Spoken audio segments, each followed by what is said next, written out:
m'intéresse ce matin, c'est que vous travaillez en ce moment sur le virus. Nous sommes d'accord. Je travaille, mais pas forcément au labo, puisque on travaille sur ordinateur avec un collègue, et puis c'est tout.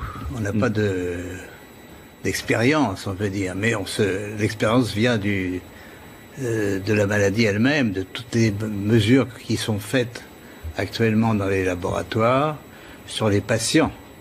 Et vous êtes arrivé à certaines conclusions. Alors, nous sommes arrivés à la conclusion qu'effectivement, il y avait eu une manipulation au sujet de ce virus. C'est-à-dire?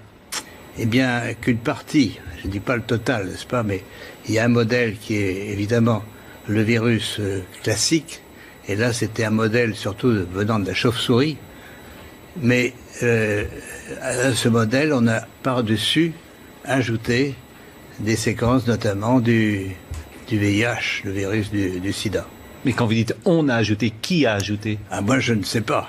Et c'est pas naturel, c'est ce que vous voulez dire? Non, ce n'est pas naturel. C'était un travail de professionnel, un travail de biologiste moléculaire. C'est un travail très minutieux, on peut dire d'horloger, on peut dire au niveau des séquences. Mais dans quel but? Dans quel but, ça, ce n'est pas clair. Moi, je l'expose, si vous voulez. Mon travail, c'est d'exposer les faits, c'est tout. Je n'accuse personne, je ne sais pas qui a fait ça et pourquoi.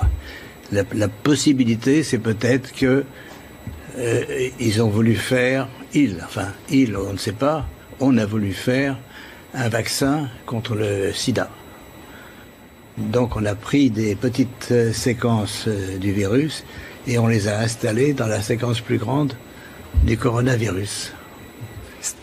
Alors, je suis pas sûr de comprendre tout ce que vous dites. C'est-à-dire que dans ce virus, il y a une part de VIH? Voilà, c'est ça.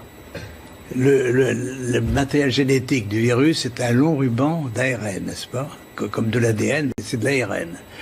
Et dans ce long ruban, à une certaine place, on a fixé des séquences petites de VIH. Mais ces séquences petites ne sont pas petites pour ne rien vouloir dire.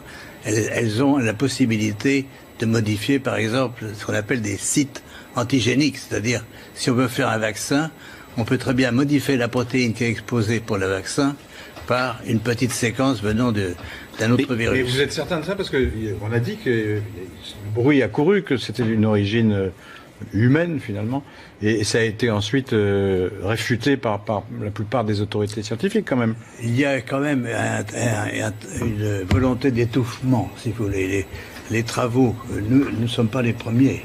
Un groupe de chercheurs indiens, très, très renommés, avait publié la même chose. On les a forcés à rétracter.